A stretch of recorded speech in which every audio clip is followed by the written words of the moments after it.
Então agora a gente vai para uma aula mais legalzinha, que a gente vai falar de diagnóstico em endo, tá?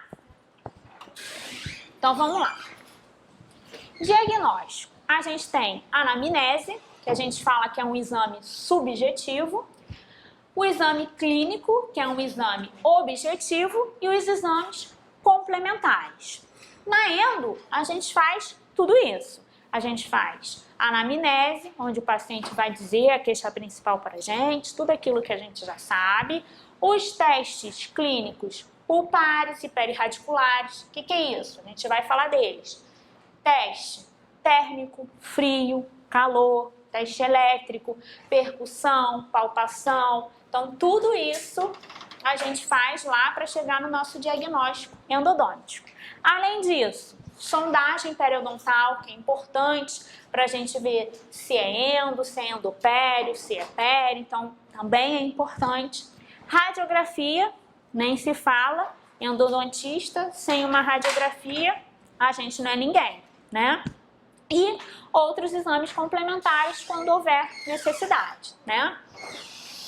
Então vamos lá. Muitas vezes, com tudo isso aqui, às vezes a gente ainda tem dificuldade de chegar no diagnóstico, porque, não posso falar isso, endo é muito legal, mas às vezes é difícil. Às vezes, né? E aí, às vezes, a gente tem dificuldade de chegar nesse diagnóstico, esse diagnóstico fica ali um pouco inconclusivo, e aí a gente espera um pouquinho, pede para o paciente retornar, às vezes um trauma, como a gente já falou, o dente não responde, fibra delta ainda está se reorganizando, aí a gente pede para ele voltar depois, para ver como é que ficou esse comprometimento pulpar depois de um tempo, então por isso que a gente tem algumas dificuldades, tá? Então vamos começar pela anamnese. A anamnese, tudo. O paciente chegou, vai dizer pra gente o que está sentindo, a gente vai investigar lá a vida clínica dele, todas as informações importantes, história médica dele, então tudo ele vai falar pra gente nesse momento, tá? E o exame físico são as observações do profissional. Então, o paciente chegou, no momento que ele está na porta, a gente já começa a observar aquele paciente. A gente vai ver se ele realmente está com aquela cara de dor, que muitas vezes, né, tipo, aluno na marinha, chega falando, tô com dor, para se safar da formatura, e a gente está olhando, que dor, meu bem, não tem nada ali. Então, você já vai perceber isso tudo logo no momento que ele entra ali, tá? E aí, o exame físico geral, onde a gente vai ver sinais vitais, aparência geral do paciente, estruturas extraorais, linfonodo, tudo isso, e o nosso exame oral, que pra gente é o mais importante, né?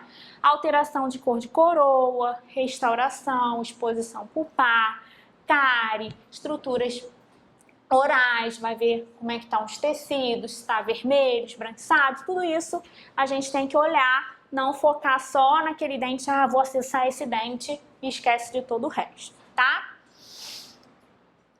E aí a gente começa os testes para a gente tentar chegar no diagnóstico do nosso casinho. O primeiro deles é a palpação. O que é a palpação? A gente vai com o dedo indicador, ou dedo indicador e médio, ou também pode-se usar o polegar, dependendo da região da face do paciente. Vai lá, vai palpar. Muitas vezes é importante fazer bilateral para ver se aqui tem uma alteração em relação a esse lado. Então, isso é a nossa palpação, tá? Palpação apical. Dedo indicador, vai lá na altura do ápice, palpa lá a região, procurando alguma alteração patológica lá perirradicular, tá? Edema, aumento de volume, então isso tudo a gente tenta sentir lá com o dedinho. Percussão.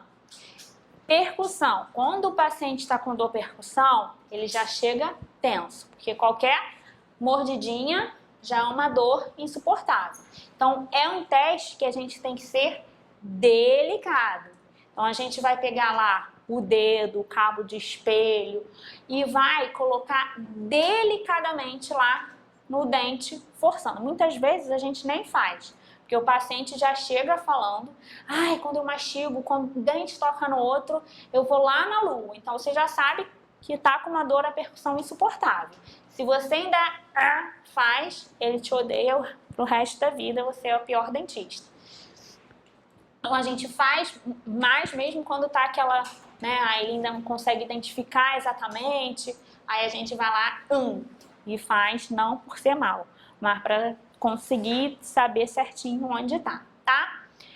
Quando essa percussão dói na horizontal, está relacionado com alterações periodontais. Quando é vertical, aí sim está relacionado com a endo. Tranquilo? Se tiver de todas as maneiras, aí provavelmente já tem lesão ali endopério e aí a gente tem que tratar para tudo quanto é lado, tá? Não indica se a polpa está viva ou não, por quê? A gente pode ter inflamação lá no ligamento periodontal que vem de quê? Necrose. Produtos bacterianos, todo aquele processo inflamatório passou além ápice, levou essa resposta inflamatória lá nos meus tecidos perirradiculares, edema, meu ligamento periodontal, dor à percussão. Nossa periodontite apical aguda, por conta de necrose. Mas eu posso ter também periodontite apical aguda por conta de trauma. E a minha polpa está vital, não tem nenhum comprometimento pulpar. Mas com esse trauma, leva toda essa resposta inflamatória lá nos meus tecidos perirradiculares e aí tem a mesma coisa, edema, no espaço ligamento periodontal, todo aquele processo inflamatório.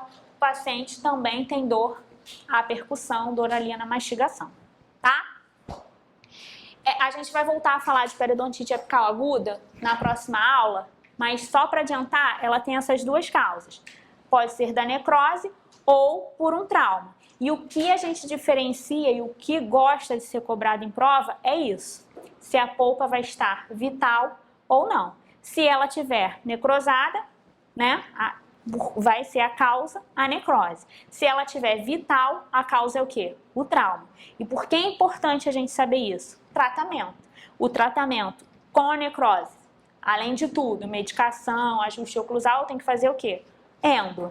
E se for a polpa vital, não. Vou fazer ajuste analgésico, mas não vou mexer no canal. Tranquilo? Mas a gente vai voltar a falar dela. Inicialmente, quando a gente tem lá um comprometimento pulpar, a gente tem dificuldade de localizar a dor. Por quê? Tudo restrito na polpa. Canal radicular. Ainda não tem nada que invadiu tecidos perirradiculares. À medida que vai evoluindo, atinge ligamento periodontal. Lembra que a gente falou? Ligamento periodontal, receptor sensorial, nocicepção. Então, essa nocicepção consegue dizer, ai, é esse dente aqui que dói.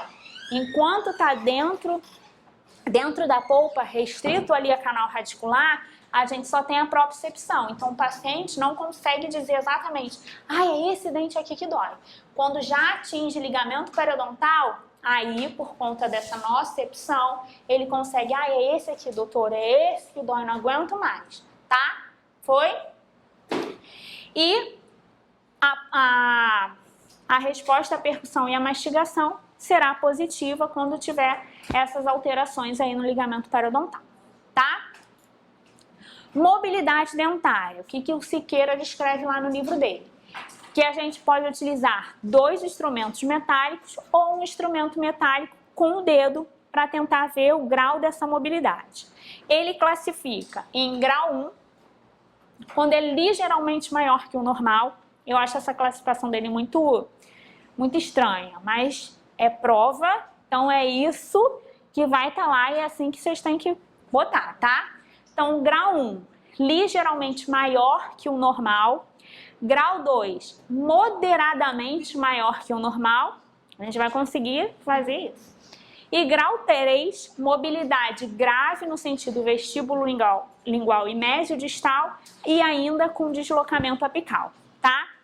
Então, é essa a classificação dele, é essa que é importante, tá? Sondagem periodontal. É importante porque muitas vezes a gente tem um envolvimento periodontal lá que pode estar confundindo com um abscesso. Então tem que saber o que é um abscesso periodontal, é uma endo. Então é importante a sondagem ali pra gente. Pode ser lesão endopéria, então tem que fazer a sondagem, é importante, principalmente em região de furca, porque quando tem necrose pode estar envolvendo furca e às vezes o paciente você olha, acha que é pério, então é importante, tá? Então a gente faz a sondagem em 3 regiões na vestibular, 3 regiões na lingual ou palatina, tá?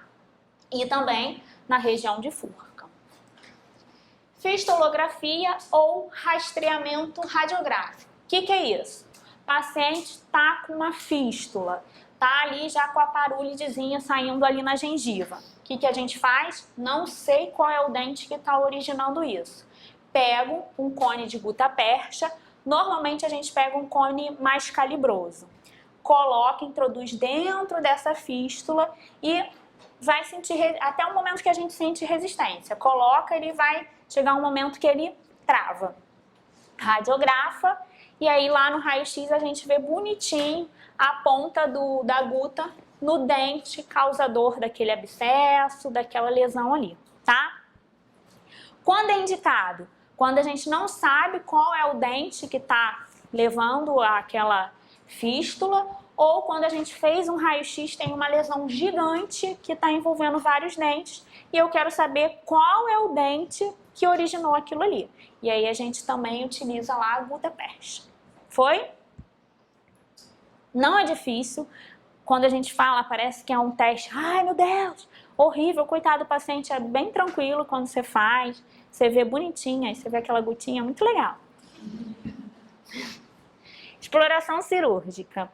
É o último recurso para elucidar situações obscuras. É um exame invasivo, então a gente já tentou de tudo, não consegue chegar no diagnóstico. Muitas vezes, no caso de fratura, principalmente vertical, que a gente não consegue visualizar no raio-x, e aí trata, nada resolve, aí você desconfia. Vai lá, faz uma cirurgia e você acha lá uma fratura. Ou uma perfuração que você não conseguia ver de nenhuma maneira, tá? Então, a exploração cirúrgica é importante, mas nesses casos. Você já tentou várias coisas, não conseguiu, opa, vamos abrir isso aí, porque tem alguma coisa ali, tá? E exames complementares. Raio-x, como já falei, endodontista sem raio-x não é ninguém. Periapical, que é o que a gente usa a todo momento. Interproximal, em alguns casos, quando quer ver ali câmara pulpar com soalho, para ter essa noção, como que tá a cárie, mas o que a gente mais usa é a periapical. E panorâmica, para ver uma lesão muito grande, a gente também costuma usar, tá? Mas o que a gente mais usa é o periapical. Também tem os hematológicos, dependendo do caso do paciente, a gente também pode pedir. Provas bioquímicas do sangue, biópsia. E hoje, cada vez a gente utiliza mais, ajuda muito a gente, a tomografia computadorizada. Que chegando. Que ela é ótima. Às vezes a gente consegue ver as coisas, tipo a exploração cirúrgica, que a gente não conseguia descobrir o que era. Muitas vezes a tomografia consegue resolver antes da gente ter que partir para a cirurgia, tá? E os testes térmicos. Mais importante de tudo que a gente falou aqui até agora, os testes térmicos são os que mais caem, tá? Quais são os nossos testes térmicos? Frio e calor. Precisão dos nossos testes. Lembra que a gente falou lá no início da aula? Fibra, a delta, elas respondem ao teste frio. E também o teste elétrico. E as fibras C respondem ao teste de calor. Aí lembra, fibra C são resistentes à necrose, à hipóxia. Então elas são as últimas fibras a morrerem num caso lá de um comprometimento pulpar. E a fibra delta, elas já morrem, começou a confusão, ih, tá muito estresse aqui, vou morrer. Pum, já se mata, tá? Então, por isso, o que acontece? Os testes frio e elétrico, que quem responde à fibra A delta são mais precisos do que o teste calor, que quem responde é a fibra C, que são resistentes à hipóxia, e aí acaba que a gente pode o quê? Confundir, achar que aquele dente não está necrosado e não tratar. Então, por isso que o mais seguro é o teste frio, que é o que a gente mais faz. Depois o elétrico, mas o elétrico não é um teste comum de se utilizar, tá? E por último, o calor. Então, frio, 86% de precisão, elétrico 81% e o calor 71%, tá? Frio. O que a gente pode utilizar para fazer o teste de frio? Bastão de gelo, só que não é legal utilizar porque gelo vai derreter. Derreteu, escorre, a gente pode achar que o dente está respondendo e, na verdade, a resposta ali acaba sendo da gengiva, de outra parte que não é o dente, tá? Neve carbônica também é utilizado, que é chamado de gelo seco, mas o mais utilizados são o spray de gás refrigerante, que a gente tem o butano, tem o dicloro de fluormetano, que já foi questão de prova, perguntar qual desses lá era um gás refrigerante, e tem o tetafluoretano, que é o mais ecológico, é o que agride menos a camada de ozônio, tá? Todos esses aqui são legais, por quê? Porque eles podem ser utilizados em qualquer tipo de dente. Porque muitos testes, às vezes, quando tem uma coroa metálica, atrapalha, não tem um bom resultado. O EndoIce, o nosso gás refrigerante, eles não têm isso. Qualquer dente, qualquer alteração ali, coroa, tal, eles conseguem responder, tá? O frio provoca que tipo de dor? Rápida, de duração curta e não aumento de fluxo sanguíneo. Quando tem essa dor rápida, localizada, de curta duração, tá se referindo à fibra A delta, tá? Por isso que são elas que respondem ao teste frio, tá? Então, como que o frio age? Ele age por promover alterações de pressão osmótica e aí altera o fluido dentinário, ativa, alterando o fluido dentinário lá nos túbulos dentinários. O que vai acontecer?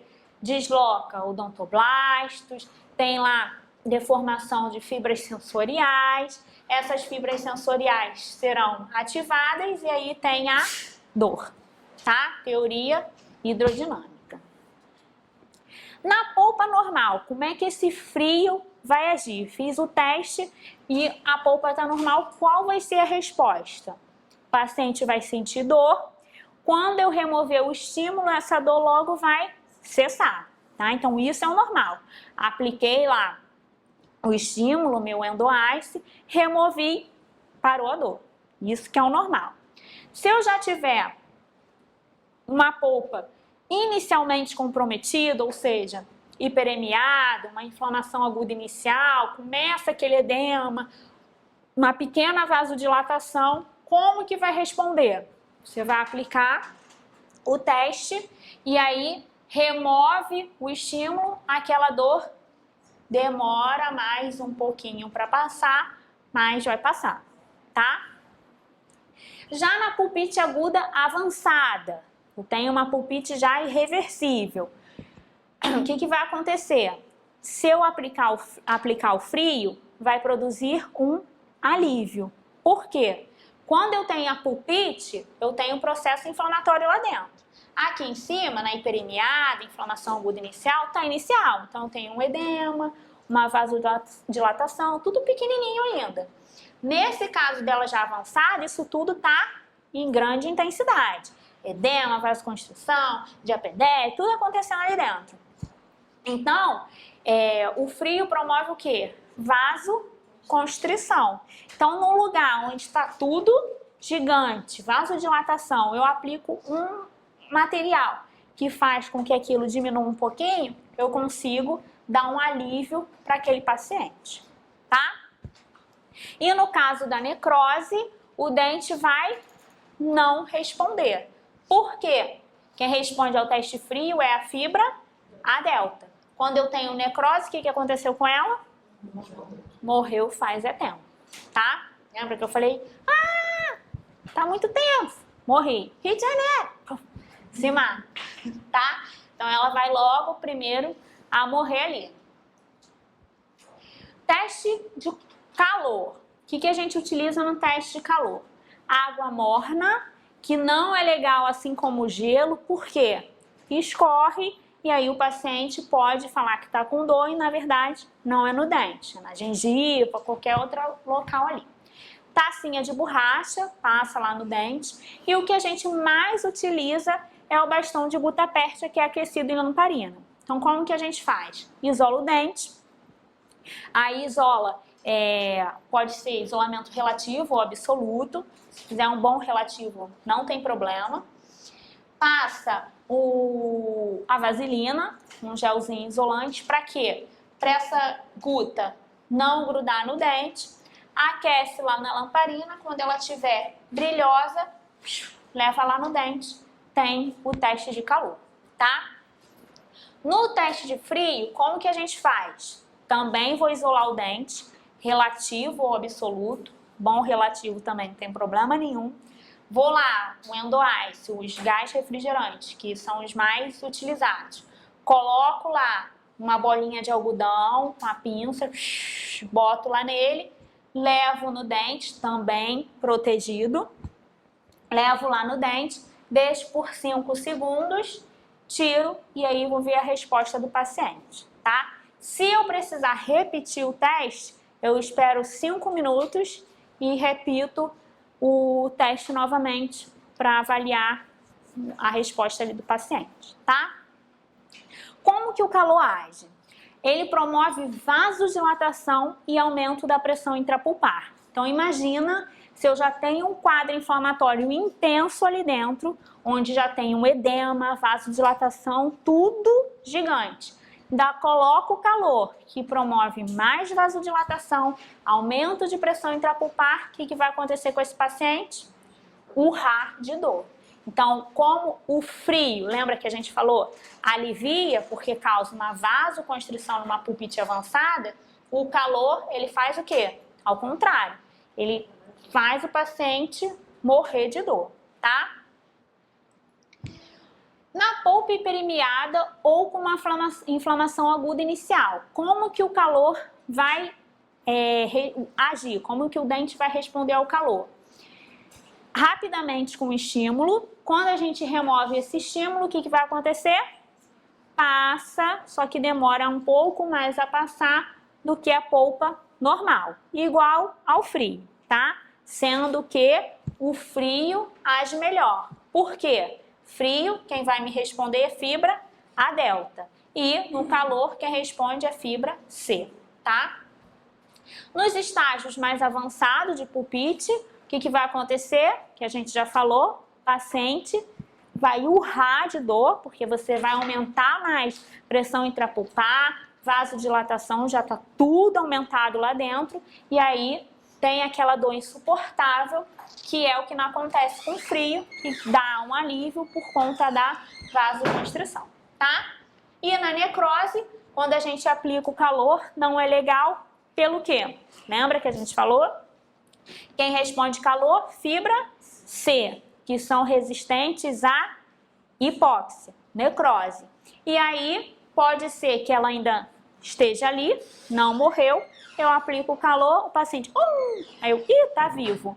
Na verdade, não, quem respondeu é a fibra C, já tá com a necrose ali, só que a fibra C, que é resistente à hipóxia, ainda tá ali dentro em festa. Tranquilo? Por isso que o frio é mais preciso, é o mais utilizado, tá? Teste elétrico. O teste elétrico, importante a gente saber, é um teste de corrente elétrica de alta frequência e baixa voltagem. Já foi questão de prova, tá? Então, alta frequência e baixa voltagem. Quem responde são as fibras A delta, assim como o teste frio.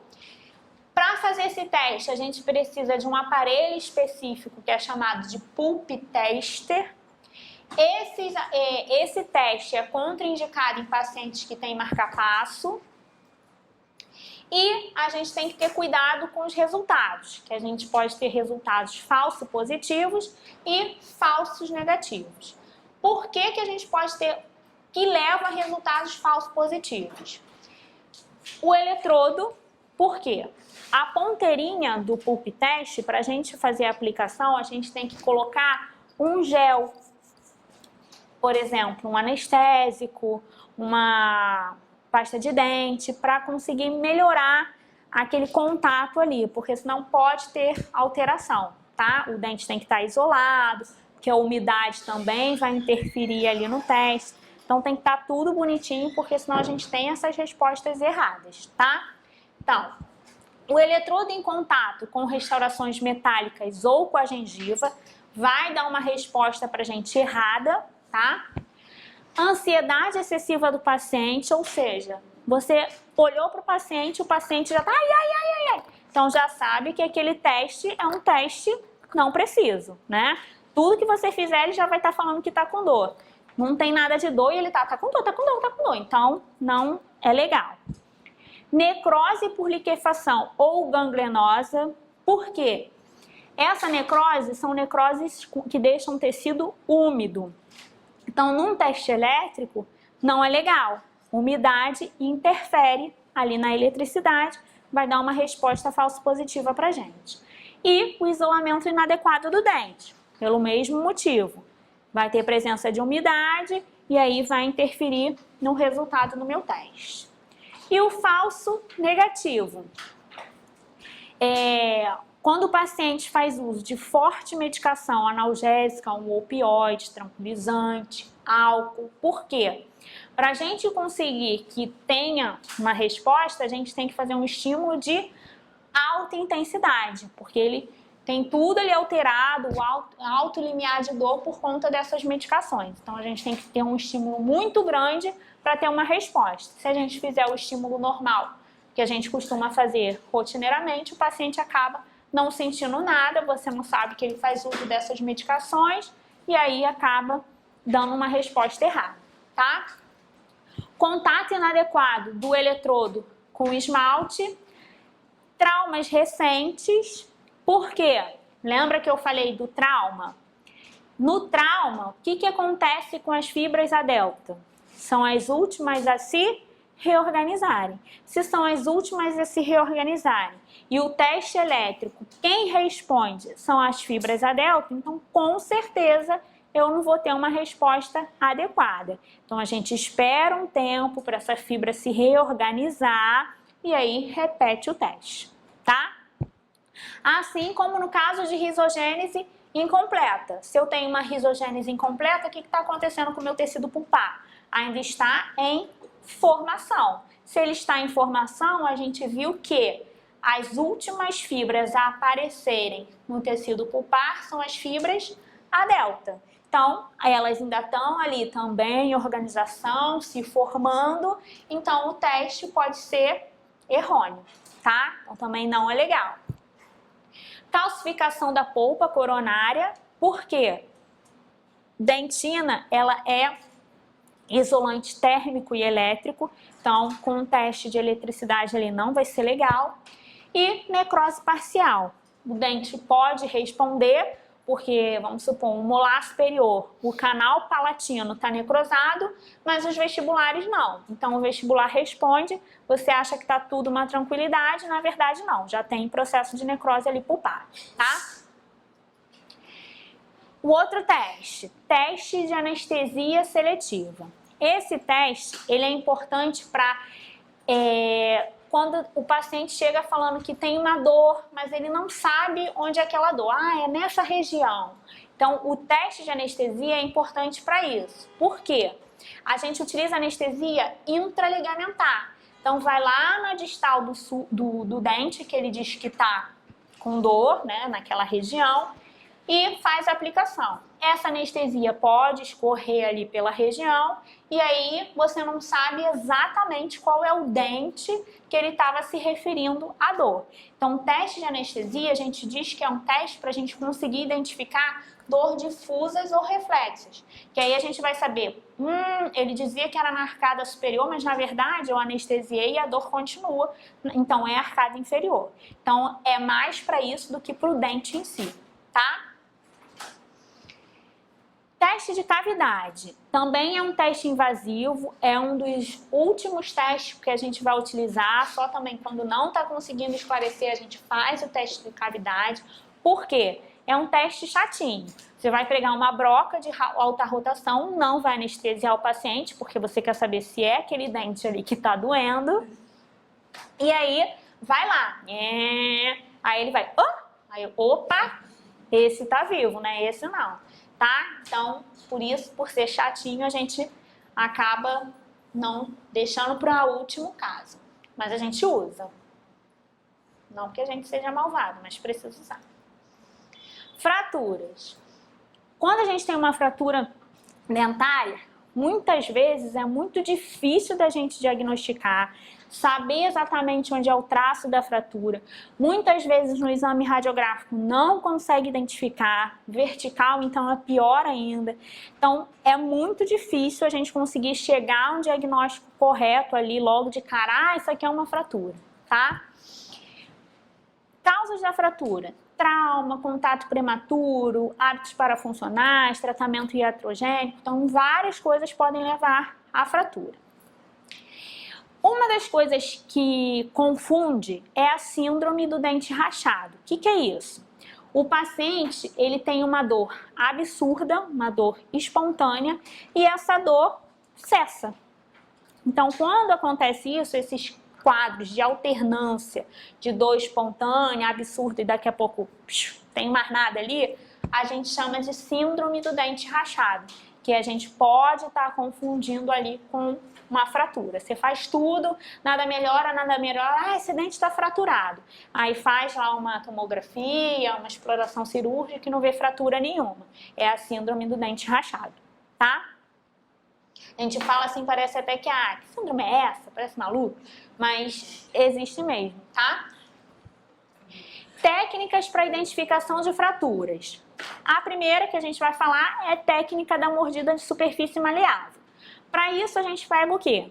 Um material que vai fazer com que o paciente morda para saber se dói ali a percussão para a gente suspeitar da fratura. Então, ó, um dispositivo emborrachado, palito de madeira, sugador, rolete de algodão, Tofslot, Fleckfinder. Esses nomes são o que eles descrevem lá no livro, tá? Então, se aparecer esses nomes lá na prova, ele tem lá escrito. Então, marca isso aí, tá? É importante que a gente vai avaliar a patologia pulpar quando se estende para o ligamento periodontal. Lembra que a gente falou? Necrose, invadiu os tecidos, toda aquela resposta inflamatória lá no ligamento periodontal, ou secundário uma fratura, que vai doer a percussão, a mastigação, tá? Importante, fazendo os dentes vizinhos também para o paciente saber a diferença, onde está com dor e onde está normal, tá? Outra técnica importante que já caiu em prova também para visualizar a fratura é a técnica com uso de corantes. E o que a gente mais utiliza é o azul de metileno, 1 a 2%. Então, como que a gente faz essa técnica? A gente faz o acesso lá na região onde você acha que tem a fratura, o acesso pulpar, lava a região, faz a aplicação do azul de metileno, vai tirar o excesso com ácido fosfórico 37%, fez isso tudo, lava, seca, e aí a região onde está ali com a fratura vai ficar pintadinha ali com azul de metileno. Foi? Então fiz lá o acesso, irriguei, lavei, botei o corante, removi o excesso, fica lá marcadinho, tá? Aí facilita da gente visualizar onde está, de onde vem, de onde vai o traço de fratura, tá?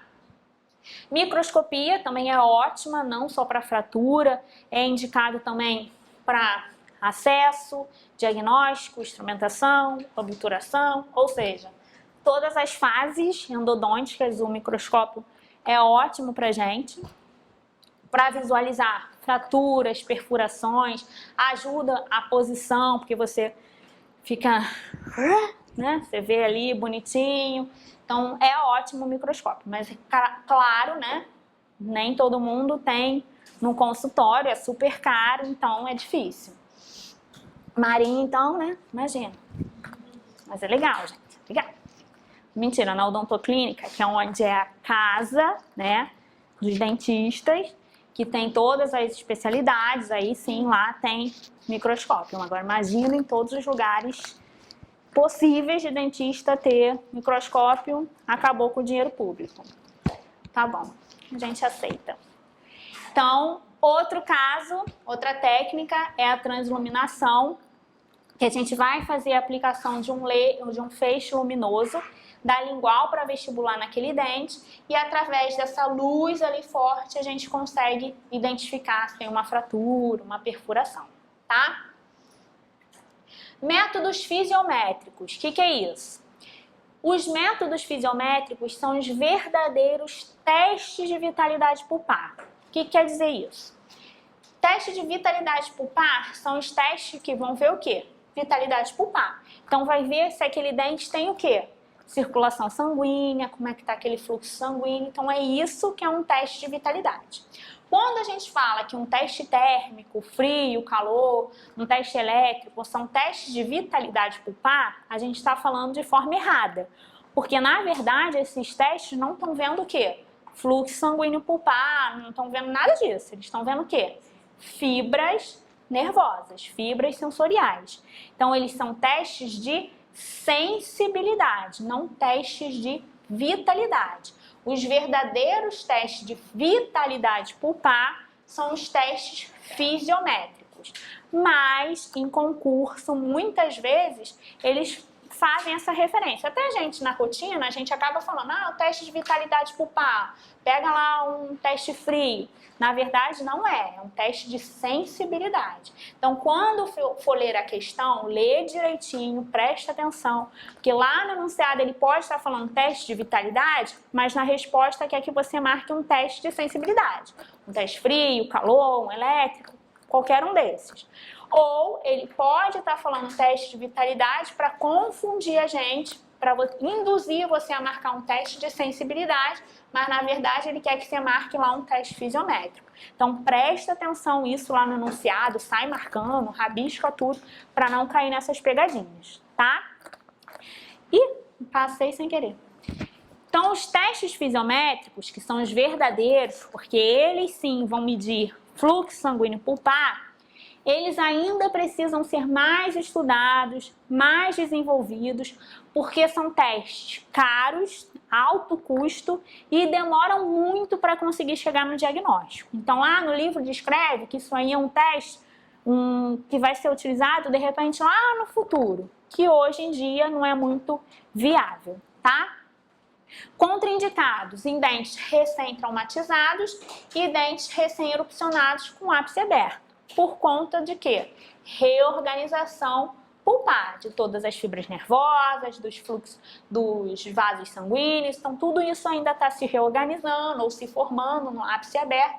Então, por isso que são contraindicados, tá?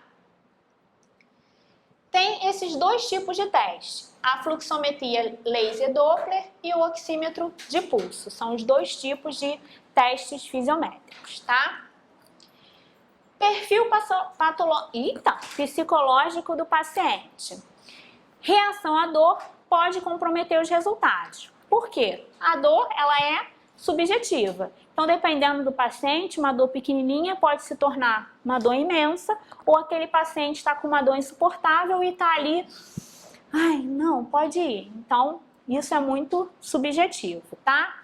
Então, tem essa classificação do tipo do paciente em relação à condição odontológica. Tem o paciente colaborador, que é o paciente que é muito fácil de lidar, ele não atrapalha nas manobras que você vai fazer, o diagnóstico fica tranquilo, faz tratamento. É um paciente que a gente fala que tem um equilíbrio psicológico, tá?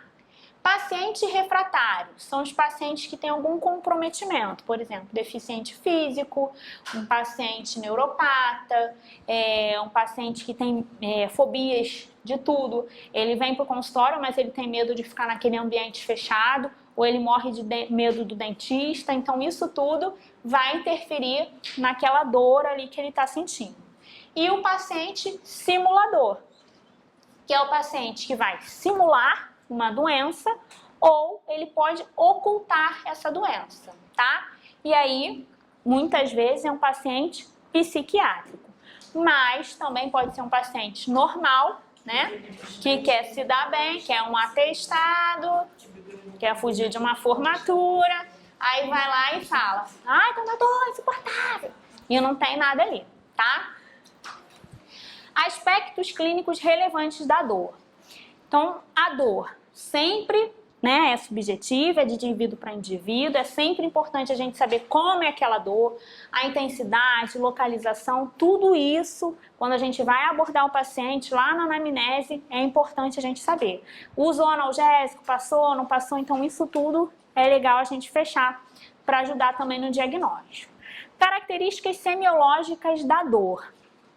Também já foi questão de concurso. Tem o tempo de evolução. O tempo de evolução está relacionado com o quê? Lembra daquela equaçãozinha? Número de micro-organismos versus virulência depende do quê? Da resposta do hospedeiro.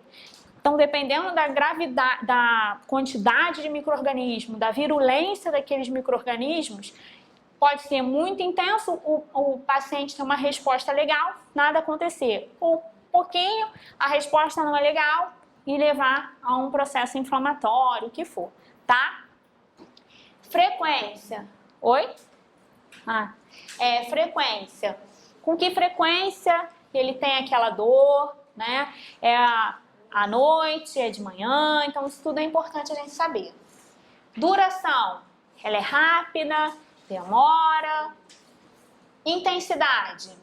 Nossa, dói muito, tomo medicação, não passa. Então, isso tudo tem que saber. Localização. Ai, dói aqui. Tenho certeza que é esse. Ai, é por aqui, é por aqui, por aqui. Aí você já vai identificar se está na fase inicial, na fase mais avançada. Então, toda a informação que o paciente fala é importante para a gente. Fatores que exacerbam. Por exemplo, a gente viu o frio. Ele vai promover o quê? Vasoconstrição, vai levar um alívio. Mas o calor faz o quê? Aumenta, dependendo do caso. Então, isso é importante. Muitas vezes o paciente fala, quando eu deito, a dor aumenta, é insuportável. Então, isso tudo de informação para a gente tem que ser dita, tá? Atendimento a pacientes com necessidades especiais.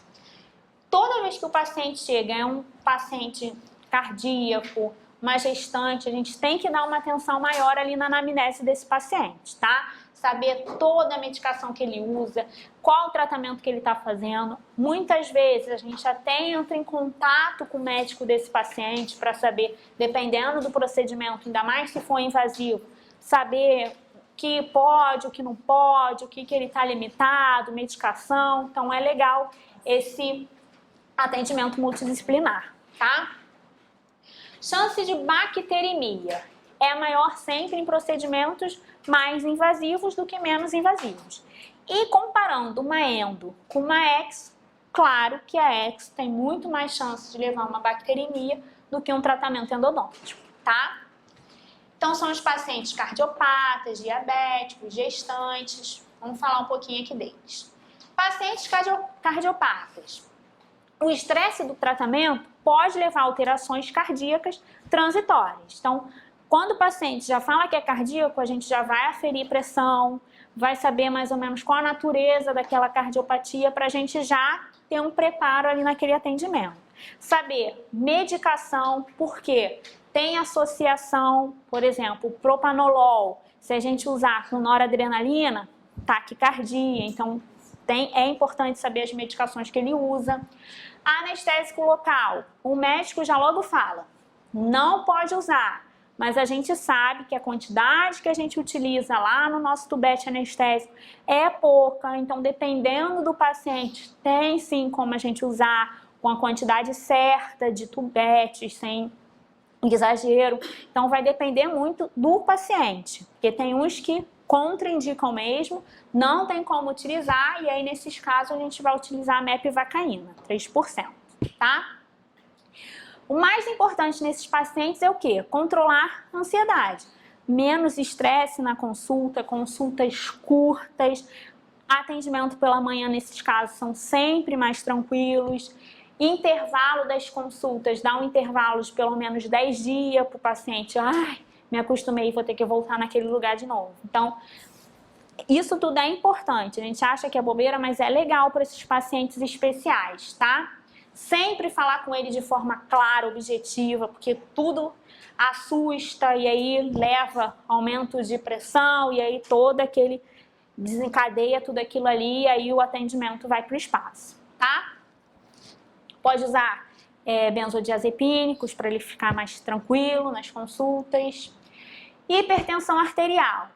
Efeito de medicamentos também pode alterar os procedimentos, por exemplo, os beta-bloqueadores junto com lidocaína aumentam o efeito da lidocaína, então tem que ter cuidado. Pode usar os ansiolíticos 30 a 45 minutos antes da consulta, tem que aferir pressão. Vasoconstritor, para usar também, tem que ter cuidado. Mas é importante a gente usar, porque a anestesia mais duradoura lá na polpa, né? E aí se você for mexer no canal e aquele paciente que já tem todo um estresse, sente dor, porque você não usou um vasoconstritor, vai ficar com mais dor, vai ficar mais ansioso e aí piora tudo, tá? O ideal é feliprecina, porque não interfere nos antidepressivos quando for utilizar o vasoconstritor. Prevenção de endocardite infecciosa. Pacientes que têm doença cardíaca congênita, reumática, próteses valvulares cardíacas, têm mais chance de desenvolver uma endocardite infecciosa. Causa mais comum são estreptococos e fazer a profilaxia antibiótica nos pacientes de risco, tá? Só nos de risco e nos procedimentos invasivos. Tem descrito lá, ele descreve, a gente vai ver aí a tabelinha que ele indica utilizar. E, para ajudar também, antes dos procedimentos, utilizar clorexidina 0,2%, paciente bochechar por 1 minuto, também diminui a chance de endocardite. Pacientes que ele considera de alto risco. Paciente que usa uma prótese cardíaca valvar, incluindo prótese biológica, endocardite infecciosa prévia, doença cardíaca cianótica complexa, conduítes ou shunts sistêmicos pulmonares cirúrgicos, risco moderado, outras cardiopatias congênitas, disfunção valvulares adquiridas, cardiomiopatia hipertrófica, prolapso de válvula mitral com regurgitação. Então, esses são os pacientes descritos lá no livro do Siqueira, tá?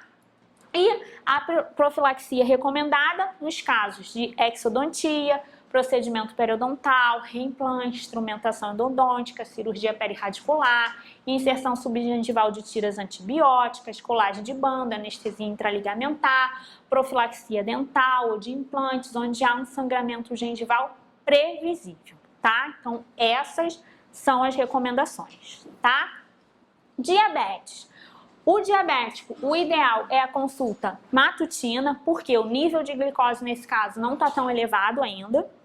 Evitar consultas longas, reduzir estresse e ansiedade, todos esses pacientes acabam sendo as mesmas coisas. Pode usar o ansiolítico, pacientes descompensados não devem ser atendidos e vai utilizar antibióticos nesses pacientes. E o vasoconstritor deve ser evitado quando tiver que utilizar o citaneste 3% ou citocaína 3% com feliprecina. E a gestante, a gente sabe que o primeiro trimestre e o terceiro são os piores. O primeiro é ruim para o feto e o terceiro para a gestante. E o segundo é o melhor momento para atender esses pacientes. Melhor atendimento pela manhã, não colocar o paciente na posição supina, porque senão pode dar falta de ar. Radiografia, só utilizar quando for indispensável. A gente sabe que a radiação é pequena, mas é melhor evitar. Então, se precisar fazer um tratamento endodôntico, não tem jeito, evita. Usa localizador apical, tenta fazer radiografia digital, porque tem menos dose de radiação. Aqueles filmes ultra rápidos para tentar um mínimo de exposição àquela paciente, tá? Medicamentos devem ser evitados, analgésicos, só paracetamol, dipirona, AINES, tem que ver se realmente vale a pena, então tem que ter todo esse cuidado. E os anestésicos, que é importante, eles são lipossolúveis, então eles podem atravessar a placenta e interferir lá no feto. E aí, quanto maior for a ligação deles às proteínas plasmáticas, maior vai ser a proteção ao feto. Então, a prilocaína ela tem 55% dessa ligação proteica. Então, ela é ruim para proteção ao feto, tá? E, além disso, ela tem risco de metahemoglobinemia. Mepivacaína, ela já tem uma ligação maior, então ela é melhor para o feto, mas ela é tóxica. Então, não é muito legal, porque a velocidade de metabolização dela é 3 vezes mais rápida do que a lidocaína. Então, ela acaba sendo tóxica, também não é legal. Bupivacaína tem alta ligação proteica, mas é de longa duração seu efeito. Então, também não é legal. Lidocaína, que é o mais utilizado, que a gente mais utiliza nas gestantes, com vaso, adrenalina ou noradrenalina, e usando 2 tubetes por consulta. A articaína não é utilizada porque ela não tem muito estudo relacionado à gestante, então ela não é muito legal. Vasos constritores, a adrenalina é mais indicada, alguns autores falam da noradrenalina. Felipressina não é contraindicada, mas lembra que ela é semelhante com a ocitocina, então ela pode levar a contrações uterinas, então melhor evitar. E a fenilefrina é a pior de todas, ela não deve ser utilizada de jeito nenhum, tá? Vamos às questões?